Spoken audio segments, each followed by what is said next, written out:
नमस्कार, आपका जिला आपकी खबर के इस खास बुलेटिन में आप सभी का स्वागत है। आपके साथ मैं हूं पूजा पांड्या। इसकी शुरुआत करते हैं। प्रयागराज में मुख्यमंत्री योगी आदित्यनाथ ने डॉक्टर राजेंद्र प्रसाद राष्ट्रीय विधि विश्वविद्यालय पहुंचकर निर्माणाधीन स्थायी भवन का स्थलीय निरीक्षण कर कार्यों की प्रगति का अवलोकन किया। तस्वीरें आप देख सकते हैं। मुख्यमंत्री ने समीक्षा बैठक कर अधिकारियों को निर्माण कार्य को गुणवत्तापूर्ण, समयबद्ध एवं मानकानुसार पूर्ण कराने के निर्देश दिए।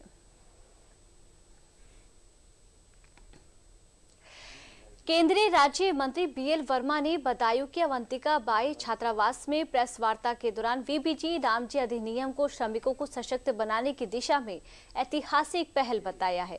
उन्होंने कहा कि अधिनियम ग्रामीण अर्थव्यवस्था को मजबूती देने के साथ साथ श्रमिकों को पारदर्शी और टिकाऊ आजीविका प्रदान करेगा। केंद्रीय मंत्री ने कुछ राजनीतिक दलों द्वारा अधिनियम को किसान विरोधी और गरीब विरोधी बताने की आलोचना भी की और कहा कि यह अधिनियम प्रधानमंत्री मोदी के सबका साथ, सबका विकास, सबका विश्वास और सबका प्रयास के संकल्प को साकार करने का सशक्त माध्यम है। 2047 में विकसित भारत का जो संकल्प है आदरणीय प्रधानमंत्री मोदी जी का, ये देश के 140 करोड़ जो हमारे देशवासी हैं उन सबको लेकर चलने का है। उसमें हमारे इतने श्रमिक भाई बहन भी जो रूरल क्षेत्र में रहते हैं, उनकी जीविका, उनके लिए किस तरह से तरह तरह की योजनाएं ला करके उनको संबल प्रदान करने का काम किया है। तब मैं कहूँगा कि आज मोदी जी के आने के बाद क्या स्थिति उससे पहले थी, जब प्रधानमंत्री जी आए उन्होंने कहा कि मेरी सरकार गरीबों को समझती है, और जिस तरह से गरीबों को, किसानों को, महिलाओं को, गांव के लिए, कस्बों के लिए, शहरों के लिए, इस देश के लिए काम हुआ है, तो इस प्रकार का काम हुआ। तो डेवलपमेंट के दिशा में कहूँ जो काम 55-60 सालों में यूपीए कांग्रेस की सरकार में नहीं हुए, उससे ज्यादा डेवलपमेंट का काम हो रहा इसमें हुआ है। आगरा में 3 दिवसीय द्वितीय ऑल इंडिया होम्योपैथिक कांग्रेस का आयोजन किया जा रहा है, जिसका उद्घाटन केंद्रीय राज्य मंत्री प्रोफेसर एसपी सिंह बघेल द्वीप जलाकर किया गया। कांग्रेस के पहले दिन देश भर से आए होम्योपैथिक चिकित्सकों ने होम्योपैथी के वैज्ञानिक पक्ष, अनुसंधान, सामाजिक उपयोगिता और भविष्य की दिशा पर विचार विमर्श किया। केंद्रीय मंत्री ने कहा कि होम्योपैथी को पहचान की आवश्यकता नहीं है, क्योंकि ये चिकित्सा पद्धति अपने परिणामों से भ्रांतियों को समाप्त कर चुकी है। उन्होंने होम्योपैथिक दवाओं की शुद्धता और अनुशासन को इसके वैज्ञानिकता का प्रमाण भी बताया। मंत्री ने आर्थिक रूप से कमजोर लोगों के लिए किफायती होम्योपैथिक इलाज की आवश्यकता भी जताई और सरकार से अधिक रिसर्च एंड डेवलपमेंट निवेश की अपील की।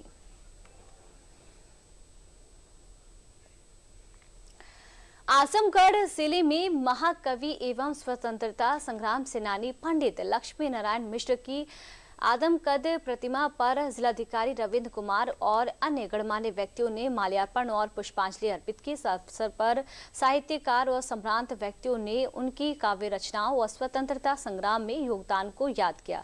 इसके बाद जिला एकीकरण समिति द्वारा पंडित लक्ष्मी नारायण मिश्र के व्यक्तित्व और कृतित्व पर व्याख्यान कार्यक्रम आयोजित किया गया। निजामाबाद विधायक आलम बदी समेत अन्य वक्ताओं ने उनके साहित्यिक सृजन और स्वतंत्रता आंदोलन में किए गए योगदान पर विस्तार से चर्चा की। आजमगढ़ की धरती पे जन्मे महान साहित्यकार, नाटककार और कवि और साथ ही साथ स्वतंत्रता सेनानी रहे पंडित लक्ष्मी नारायण मिश्र जी की याद में जनपद आजमगढ़ में एक कार्यक्रम आयोजित किया गया है, जहां आपने देखा कि यहां उनके स्टैच्यू पे माल्यार्पण किया गया और कई सारे लोगों ने अपने विचार व्यक्त किए। इस अवसर पर मैं और जिला प्रशासन के कई अधिकारीगण भी उपस्थित हुए और मैंने इस अवसर पे पंडित लक्ष्मी नारायण मिश्र जी को नमन करते हुए यहाँ के लोगों से अपील की कि जिस तरह से उन्होंने उस समय में, जिस समय देश गुलाम था, उस समय उन्होंने अपनी कविता के माध्यम से, अपने नाटक के माध्यम से समाज सेवा की, राष्ट्र निर्माण में सहयोग किया, तो उनसे प्रेरणा लेकर आजकल के भी लोग समाज सेवा में, राष्ट्र निर्माण में सहयोग करें।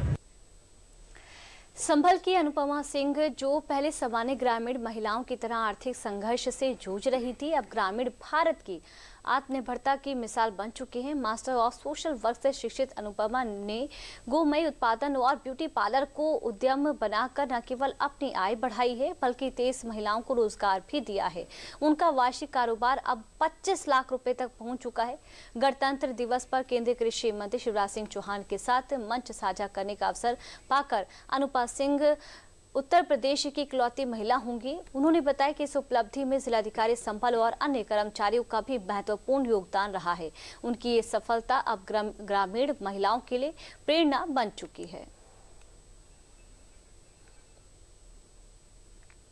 मैं यहाँ जो है, एक तो गौमय उत्पाद है जिसमें मोबाइल स्टैंड है, रेडिएशन चिप है, माला है, पूजा की थाली है, घड़ी है, सभी देवी देवताओं की मूर्तियां हैं, चौकी है। जी, मुझे 15 करोड़ का चेक दिया गया था जो 7 अगस्त को मुख्यमंत्री जी भेजोई आए थे। तब सरकार की इस योजना के लिए मैं ये कहूंगी कि बहुत बहुत धन्यवाद सरकार का, जो इस तरह की उन्होंने योजना चलाया और हम लोगों को हर हाथ को यहाँ, मतलब मेरे साथ 500 महिलाएं इसी गाँव से जुड़ी हुई है।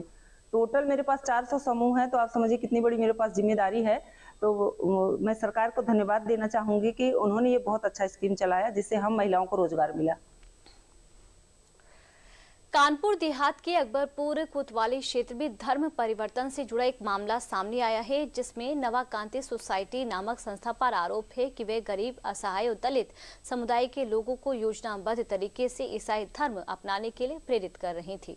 शिकायतकर्ता राम भरोसे, जो स्वयं संस्था से 10 वर्षों तक जुड़ा रहा और पहले ही धर्म परिवर्तन कर चुका था, ने पुलिस से शिकायत की। राम भरोसे के अनुसार संस्था ने लोगों को सिलाई, ब्यूटी पार्लर, रोजगार जैसे कौशल प्रशिक्षण के बहाने जोड़ा और फिर धर्म परिवर्तन के लिए दबाव डाला। जब उसने विरोध किया तो उसे जान से मारने की धमकी दी गई। पुलिस ने कार्रवाई करते हुए आरोपियों को गिरफ्तार कर लिया है और पूरे नेटवर्क की जांच की जा रही है। इंटेलिजेंस और इनपुट्स कलेक्ट करने के बाद हमें कुछ श्योर ऐसी जगह पता चली जहां पर ये एक्टिविटीज कैरी आउट हो रही हैं, जिसमें कि नवाकांति सोसाइटी के नाम से अकबरपुर में एक स्किल डेवलपमेंट एकेडमी संचालित थी। यह स्किल डेवलपमेंट एकेडमी से 3 लोगों को जनपद कानपुर देहात के अकबरपुर थाने की टीम और एसआईटी ने मिलकर अरेस्ट किया है, जिसमें से कि डैनियल, जो कि उसमें अकाउंटेंट के रूप में काम करते थे, सावित्री शर्मा, जो कि उसी एकेडमी की प्रिंसिपल के रूप में काम करती थी, और हरिओम त्यागी, जो कि पादरी या फादर के रूप में काम करते थे। इन तीनों को हमने अरेस्ट किया था।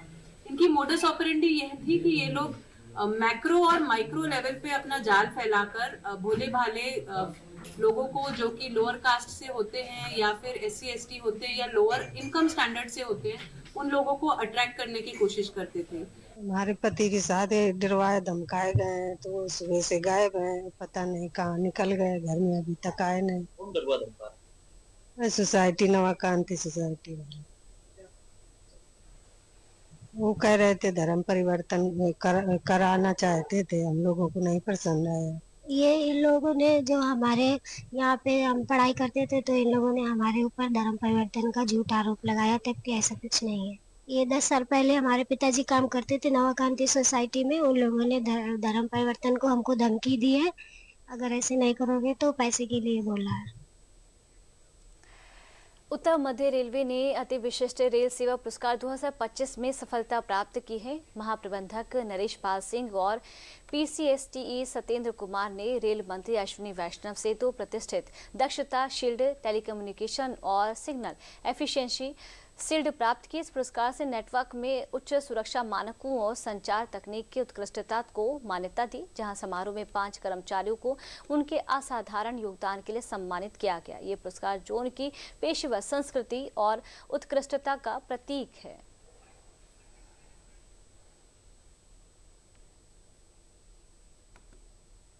कभी भी जो पुरस्कार दिया जाता है, तो जिन लोगों ने बेहतर कार्य किया है उनका तो सम्मान, उनके कार्य का, उनके जो अनुशासन रहा, उनकी जो दक्षता रही, उसका एक सम्मान तो है ही है। साथ ही साथ ये सारे लोगों को प्रोत्साहित करता है कि अगर आप बेहतर कार्य करेंगे तो आपको निश्चित रूप से उससे बेहतर परिणाम मिलेंगे। माननीय रेल मंत्री के स्तर पर इस प्रकार का पुरस्कार प्राप्त होना और खासकर उत्तर मध्य रेलवे के 6 लोगों को ये पुरस्कार दिया जा रहा है, जो कि एक बड़ी संख्या है। निश्चित रूप से उत्तर मध्य रेलवे ने बहुत ही बेहतरीन कार्य किया है और हमारे जो बाकी साथी कर्मचारी हैं, अधिकारी हैं, उन सभी में इसको लेके उत्साह है और एक बेहतर माहौल बनता है, एक बेहतर मोटिवेशन रहता है। बाकी लोग भी इसी उत्साह से कार्य करते भविष्य में सभी लोगों को ताकि ये मौका मिले। फिरोजाबाद की 9 वर्षीय स्केटर वंशिका ने 450 किलोमीटर का लंबा सफर तय कर अयोध्या में रामलला के दर्शन किए। बुलंद हौसले वाली वंशिका ने कड़ाके की ठंड में मात्र 6 दिन में ये यात्रा पूरी की है। शिकोहाबाद की निवासी और कक्षा 3 की छात्रा वंशिका ने प्रतिदिन करीब 70 किलोमीटर स्केटिंग की। पिता शिवशंकर यादव सुरक्षा के लिए उनके पीछे कार से चल रहे थे। 5 वर्ष की उम्र से स्केटिंग सीख रही अंशिका का सपना है कि वह देश की बेटियों को मजबूत बनाए और स्केटिंग में मेडल जीतकर देश का नाम रोशन करे। वंशिका की छुट्टियों में वैष्णो देवी दर्शन की योजना भी है। 4 साल से स्केटिंग करती हूँ और मेरा उद्देश्य है कि हमारे देश की बेटियां बड़ी होके मजबूत बने और ताकतवर रहे और मैं भी मेडल्स लाऊं देश के लिए और देश का नाम करूं और नेशनल गेम खेलूं। उद्देश्य मेरा था कि जो देश की बेटियां हैं वो स्पोर्ट्स के फील्ड में आगे बढ़े और इंडिपेंडेंट बने। दूसरा, धर्म के प्रति उनकी जागरूकता बढ़े। और जो जोखिम तो ऐसा कुछ था नहीं, मतलब जो हाईवे पे वाइट लाइन एज था, मैं वहाँ पे बच्चे को स्केटिंग करा रहा था, साइड से मैं कवर कर रहा था और जो भी अथॉरिटी थी उनका हमें सपोर्ट मिला था पूरा। मन में यह है कि बेटी मेरी देश के लिए अपने प्रदेश का नाम करे और आगे फील्ड में बढ़े। शामली जिले की केराना पुलिस ने वाईजी गैंग के मुख्य आरोपित यहिया को 10 अवैध पिस्टल और 9 तमंचों के साथ गिरफ्तार किया है। मुख्य आरोपित यहिया गुजरात से अवैध हथियार लाकर पश्चिम उत्तर प्रदेश और हरियाणा के कई जिलों में सप्लाई किया करता था। उसने बताया कि प्यार में धोखा मिलने के बाद उसने अपने प्रेमिका के नाम से गैंग तैयार किया। पुलिस ने 25,000 रुपए के नामी आरोपी को लूट की वारदात में गिरफ्तार किया और उसके कब्जे से भारी मात्रा में अवैध हथियार भी बरामद किए हैं। यहिया ने हथियारों की सप्लाई के लिए अपने साथी आरिफ के साथ मिलकर कई जनपदों में इसकी बिक्री भी की थी। पुलिस अब अन्य आरोपितों और तस्करी नेटवर्क की जांच कर रही है और गिरोह से जुड़े अन्य लोगों की गिरफ्तारी की तैयारी भी कर रही है। एक जानकारी हम लोग को मिल रही थी कि हरियाणा के पानीपत, करनाल में, शामली, मुजफ्फरनगर, सहारनपुर में कुछ असलहों की तस्करी कुछ लोग कर रहे हैं इसमें, और उसी को लेके हमारी स्वाट टीम के प्रभारी कुलदीप सिंह और एसएचओ कैराना नेपाल अग्नि लगे हुए थे और उनकी टीम में कल रात ने बहुत अच्छा काम किया। उनमें एक व्यक्ति गिरफ्तार हुआ, उसका नाम याहिया पुत्र दिलसाद है, जो मोहल्ला आरपुर थाना कैराना का रहने वाला है। उसके पास से तस्करी करके लाए हुए 10 पिस्टल और 5 तमंचे बरामद हुए हैं। जो 10 पिस्टल बरामद हुए उसमें से 9 पिस्टल 32 बोर का है और 1 पिस्टल 9 mm का है, प्लस 315 बोर के 5 तमंचे बरामद हुए हैं और इनके पास से 2 कारतूस 9 mm बरामद हुए हैं। विस्तार से इससे पूछताछ ने बताया कि साहब हमारा एक ग्रुप है असलहों के सप्लायर का, इसका जो गैंग लीडर है वो आरिफ पिस्टल है, जो लगभग 2 बरस से अहमदाबाद गुजरात में रहता है और वो वहाँ रह करके महाराष्ट्र और मध्य प्रदेश के बॉर्डर पे बुरहानपुर डिस्ट्रिक्ट से लोग तमंचे पिस्टल परचेज करते हैं वहाँ से। और एक हमारे यहाँ का अपराधी है जो आपने परसों देखा था फायरिंग में, वो भी वांटेड हुआ है, नोमान, वो व्यक्ति ट्रेन से लेकर के यहाँ पे आता है और हरियाणा में, दिल्ली में और यूपी के शामली, मेरठ में सप्लाई करता रहता है। आरिफ ही मेन इसका किंग पिन है जो वहाँ से परचेज करता है, सब भेजता है यहाँ पे और यहाँ पे डिलीवरी ये जो याहियात पकड़ा गया ये करता है। मेरठ के सरधना के कपसाड़ गांव से अपहृत युवती को पुलिस ने हरिद्वार से बरामद कर लिया है। आरोपी पारस सोम को भी गिरफ्तार किया गया है। इस मामले को लेकर शनिवार को राजनीतिक घमासान भी देखने को मिला। विपक्षी नेता सड़कों पर उतर आए और कपसाड़ कूच की कोशिश की, लेकिन पुलिस ने किसी को भी गांव में प्रवेश नहीं करने दिया। मेरठ और सहारनपुर पुलिस के संयुक्त ऑपरेशन में युवती को सुरक्षित ढूंढ लिया गया। एसएसपी डॉक्टर विपिन ताडा ने गिरफ्तारी की पुष्टि की और बताया कि पुलिस अब आरोपी से गहन पूछताछ भी कर रही है। उन्होंने मामले की गंभीरता को देखते हुए शांति बनाए रखने की अपील भी की है और माहौल खराब करने वालों के खिलाफ सख्त कार्रवाई की चेतावनी दी है। अभियुक्त गिरफ्तार हुआ है और अपहृता बरामद हुई है। इसमें आगे जो भी विधिक कार्यवाही है वो की जा रही है और किसी भी व्यक्ति को शांति व्यवस्था खराब करने के लिए अनुमति नहीं दी जाएगी और अगर कोई करता है या कोई प्रयास करेगा किसी की वजह से गड़बड़ी हुई तो उसमें कार्यवाही भी की जाएगी। उन्नाव में प्रदेश के पशुधन एवं दुग्ध विकास मंत्री धर्मपाल सिंह ने विकास भवन सभागार में जिलाधिकारी गौरांग राठी की उपस्थिति में जनपद के विकास कार्यों और कानून व्यवस्था पर समीक्षा बैठक की। इस दौरान उन्होंने पत्रकारों से बातचीत करते हुए केंद्र सरकार द्वारा पेश किए गए नए ग्रामीण रोजगार कानून वीपीजी रामजी को ऐतिहासिक भी बताया। उन्होंने कहा कि ये योजना गाँव की सूरत बदलेगी और भ्रष्टाचार पर प्रभावी नियंत्रण लगाएगी। मंत्री ने बताया कि पहले 100 दिन का काम मिलता था, अब 125 दिनों का काम मिलेगा और साथ ही रोजगार की गारंटी के तहत जिनको काम नहीं मिलेगा उन्हें बेरोजगारी भत्ता भी जरूर मिलेगा। इस योजना में जी राम जी योजना में 125 दिन काम मिलेगा, रोजगार की गारंटी है और नहीं काम नहीं मिलेगा तो इन्हें बेरोजगारी का भत्ता भी इस योजना के माध्यम से देने का काम किया जाएगा। यदि देर से धनराशि मिलेगी तो इसके लिए ब्याज भी देना पड़ेगा। रोजगार की गारंटी में प्रधानमंत्री जी चाहते हैं कि गांव रोजगार युक्त हो। प्रधानमंत्री चाहते हैं गांव से गरीबी दूर हो। गांव में सभी 4 काम, गांव में जल निकासी का संरक्षण, क्योंकि तालाबों के संरक्षण की व्यवस्था बनाई गई है इस योजना में। धर्मनगरी अयोध्या की पवित्रता बनाए रखने के लिए प्रशासन ने बड़ा निर्णय लिया है। अब अयोध्या में नॉनवेज की बिक्री पर पूरी तरह से रोक लगा दी गई है। देखिए रिपोर्ट। प्रभु श्री राम की नगरी अयोध्या धाम की पवित्रता बरकरार रखने के लिए प्रशासन ने बड़ा फैसला लिया है, जिसके तहत राम मंदिर और पंचकोशी परिक्रमा मार्ग के 15 किलोमीटर के दायरे में अब नॉनवेज की बिक्री पर पूरी तरह से रोक लगा दी गई है। ये प्रतिबंध 8 जनवरी से लागू हो गया है। नियमों का उल्लंघन करने पर सख्त कार्रवाई की जाएगी।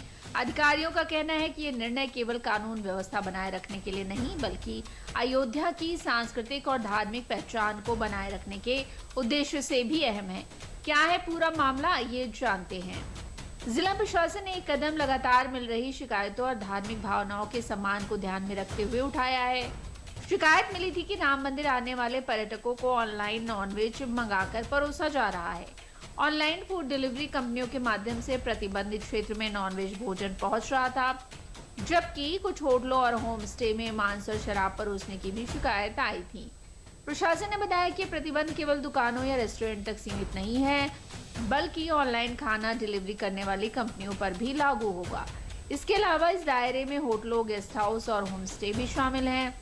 नियमों का पालन सुनिश्चित करने के लिए प्रशासन सतत निगरानी करेगा और उल्लंघन करने वालों के खिलाफ सख्त कार्रवाई की चेतावनी दी गई है। देखिए, स्विगी जोमेटो कुछ शिकायतें हमको मिल रही हैं कि जनपद अयोध्या में भगवान धाम का जो अयोध्या धाम है वहाँ पर जो है होटलों में तो बनना रिस्ट्रिक्टेड है, लेकिन इन जो ऑनलाइन डिलीवरी जैसे स्विगी जोमेटो हैं इनके माध्यम से जो है वहाँ पे जो भी पथिकार हैं वो मंगाते हैं। तो हमारा पूरा प्रयास रहेगा कि जो भी होटल्स वहाँ पे स्थित हैं उन पे एक रिस्ट्रिक्शन हम डलवा दें कि यहाँ न तो जो है कोई मीट की चीज़ें या नॉनवेज बनेगा और न यहाँ डिलीवर होगा। वहीं अयोध्या में नॉनवेज पर लगे प्रतिबंध को लेकर सियासत भी तेज हो गई है। बनाए जा रहे तो ये नियम कितने विधि सम्मत है, कितने धर्म सम्मत है, कितने शास्त्र सम्मत है, इसको बताना पड़ेगा। क्या योगी आदित्यनाथ जी की सरकार शैवों को खाना नहीं खाने देना चाहती, वैष्णवों को ही सिर्फ वहाँ खाना मिलेगा? ये सारी बातें भारतीय जनता पार्टी को स्पष्ट करनी चाहिए। कहीं धार्मिक स्थलों पर मंदिरों के बगल में शराब की दुकान, मीट की दुकान नहीं रहती है और उसमें अयोध्या भगवान श्री राम की नगरी है और देश दुनिया से लोग वहाँ आते हैं। तो एक सीमा का यह है कि सीमा के जहाँ पर मंदिर है उसके जहाँ पर पूजा पाठ होता है उसके बाहर ही कोई इस तरह के कोई उपयोग हो, उसके बीच में उपयोग न किया जाए। ये कदम अयोध्या में धार्मिक स्थल के आसपास व्यावसायिक गतिविधियों को धार्मिक मर्यादाओं के अनुरूप ढालने की दिशा में एक बड़ा बदलाव है। अब न केवल होटल और डिलीवरी कंपनियों को नियमों का पालन करना होगा, बल्कि प्रशासन भी लगातार निगरानी करेगा और सुनिश्चित करेगा कि इस पवित्र क्षेत्र में भोजन और आपूर्ति धार्मिक परंपराओं के अनुरूप हो। चलिए अब वक्त तो चला एक छोटे से ब्रेक का।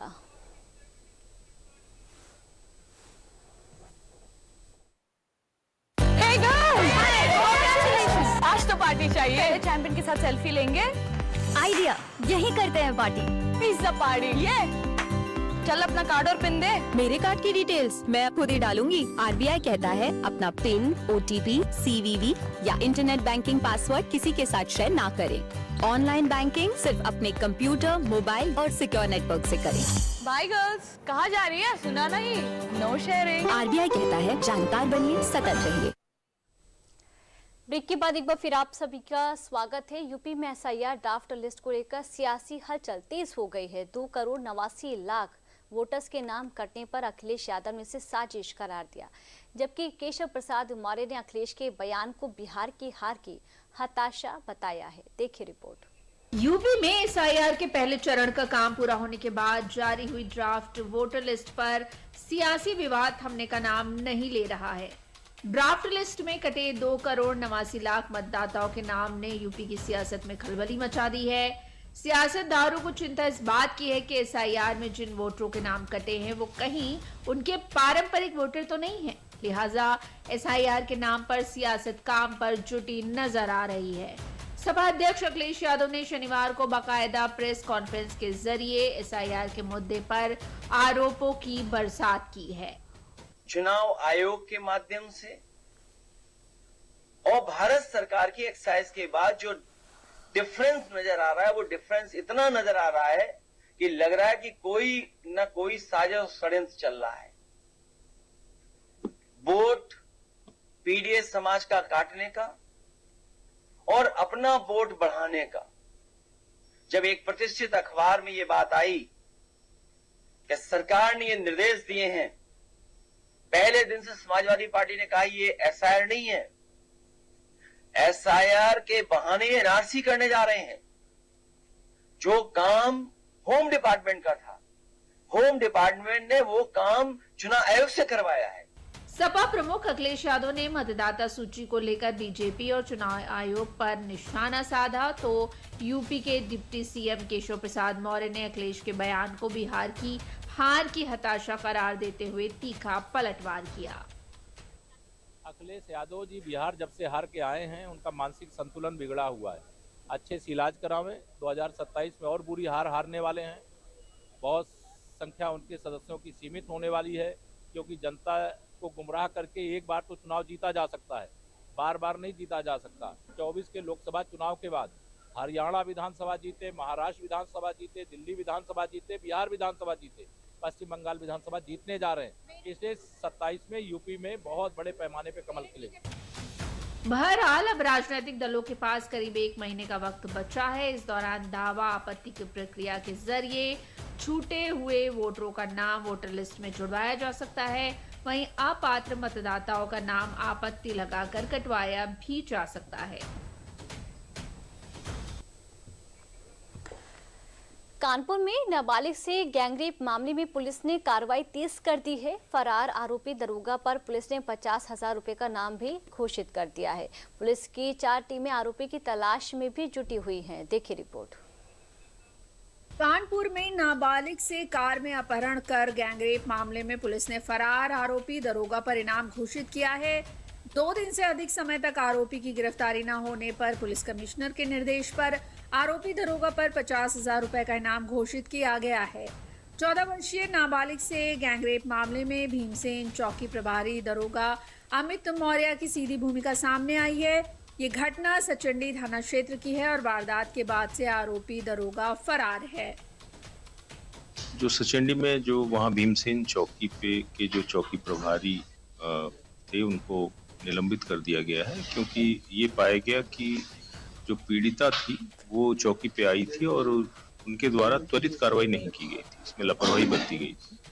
और दूसरा, वहाँ पे जो सुपरवाइजरी अफसर थे, वहाँ के एसीपी थे, उनके द्वारा भी इस मामले में जिस प्रकार से त्वरित कार्रवाई की जानी थी और जिस प्रकार से उनको अपने जो अधीनस्थ थे उनको निर्देशित किया जाना था, उसमें लापरवाही के चलते उनको वहाँ से हटा दिया गया। जो इसमें 2 आरोपी थे, एक को गिरफ्तार कर लिया गया है और एक फरार है जो पुलिसकर्मी है।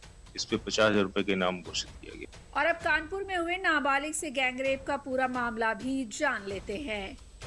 रविवार रात करीब 10 बजे नाबालिग पीड़िता घर से बाहर निकली थी, तभी काले रंग की स्कॉर्पियो गाड़ी उसके पास आकर रुकी। गाड़ी में सवार 2 युवकों ने उसे जबरन कार में खींच लिया। इसके बाद शीशा बंद कर कार के अंदर करीब 2 घंटे तक उसके साथ दरिंदगी की गई। इस घिनौनी वारदात को दरोगा अमित मौर्य ने एक कथित पत्रकार के साथ मिलकर अंजाम दिया। वारदात के बाद पीड़िता की हालत बेहद खराब हो गई, तब आरोपी उसे घर के पास छोड़कर फरार हो गए। इस मामले की गंभीरता को देखते हुए पुलिस कमिश्नर ने आरोपी दरोगा की गिरफ्तारी के लिए 4 विशेष टीमें गठित की हैं। आरोपी दरोगा को निलंबित कर दिया गया है, जबकि संबंधित एसीपी को लाइन हाजिर किया गया है। वहीं मामले में अग्रिम विधिक कार्रवाई की जा रही है। वाराणसी में आयोजित 72वीं नेशनल वॉलीबॉल चैंपियनशिप के सेमीफाइनल में रोमांचक मुकाबले देखने को मिले। महिला वर्ग में केरल ने हरियाणा को हराकर फाइनल में अपनी जगह पक्की की। वहीं रेलवे टीम ने राजस्थान को 3-1 से मात दी और फाइनल में पहुंचे। पुरुष वर्ग में केरल ने पंजाब को 3-0 से हराया, जबकि रेलवे ने सर्विसेज को हराकर फाइनल में प्रवेश किया है। अब फाइनल में महिला और पुरुष दोनों वर्गों में रेलवे और केरल की टीमें आमने सामने होंगी। दोनों टीमें अपनी अपनी जीत के लिए पूरी ताकत से मैदान में उतरेंगी। 72वां सीनियर नेशनल मेन और विमेंस का चल रहा है काशी में। इसकी मैं बहुत तारीफ करूंगी, क्योंकि उत्तर प्रदेश में पहली बार इतना भव्य आयोजन काशी में हो रहा है और इसके मतलब जिन्होंने भी आयोजन किया है वो बधाई के पात्र हैं। और हमारे मोदी जी ने अथक प्रयासों से, मतलब मोदी जी के आशीर्वाद से इस जनपद के लोगों ने इसका आयोजन जो है बहुत ही भव्य रूप से किया। यहाँ बहुत सी अच्छी टीमें भाग ले रही हैं और आज मैं सेमीफाइनल में यहाँ पहुंची हूँ। भविष्य में बहुत अच्छा लाभ मिलेगा। और बनारस हम जो है बहुत बार आए हैं सिलेक्शन ट्रायल के लिए, गोरखपुर स्पोर्ट्स कॉलेज के लिए और हॉस्टल के लिए, छात्रावास के लिए, और तब में और अब में बहुत अंतर है। और आगे आने वाले भविष्य में यहाँ के जो नई पीढ़ी खिलाड़ी पैदा हो रहे हैं उनके लिए बहुत अच्छा है। और पहले उत्तर प्रदेश में ऐसा कुछ नहीं था, अब तो बहुत कुछ हो रहा है। उसके लिए योगी जी, मोदी जी और हमारा खेल विभाग सब बहुत बधाई के पात्र हैं। और अंत में एक नजर आज की सुर्खियों पर। प्रयागराज में मुख्यमंत्री योगी आदित्यनाथ ने डॉक्टर राजेंद्र प्रसाद राष्ट्रीय विधि विश्वविद्यालय पहुंचकर निर्माणाधीन स्थायी भवन का स्थलीय निरीक्षण कर कार्यों की प्रगति का अवलोकन किया। समयबद्ध एवं मार्गानुसार पूर्ण कराने के निर्देश भी सीएम ने दिए। धर्मनगरी अयोध्या की पवित्रता बनाए रखने के लिए प्रशासन ने बड़ा निर्णय लिया है। अब अयोध्या में नॉनवेज की बिक्री पर पूरी तरह से रोक। ये कदम धार्मिक भावनाओं का सम्मान करते हुए शहर की पवित्रता बनाए रखने के लिए उठाया गया है। शामली जनपद के केराना क्षेत्र में पुलिस को बड़ी कामयाबी मिली है। केराना पुलिस और स्वाट टीम ने संयुक्त कार्रवाई करते हुए कुख्यात वाईजी किंग गैंग के सरगना याहिया गुज्जर को गिरफ्तार किया। आरोपी के कब्जे से 10 अवैध पिस्टल और तमंचे बरामद हुए हैं। और उत्तर मध्य रेलवे ने अति विशिष्ट रेल सेवा पुरस्कार 2025 में सफलता प्राप्त की है। महाप्रबंधक नरेश पाल सिंह और सत्येंद्र कुमार ने रेल मंत्री अश्विनी वैष्णव से टेलीकम्युनिकेशन और सिग्नल एफिशिएंसी शील्ड प्राप्त की, जो नेटवर्क की उत्कृष्टता को मान्यता देती है। इस खास बुलेटिन में मेरे साथ फिलहाल के लिए इतना ही। नमस्कार।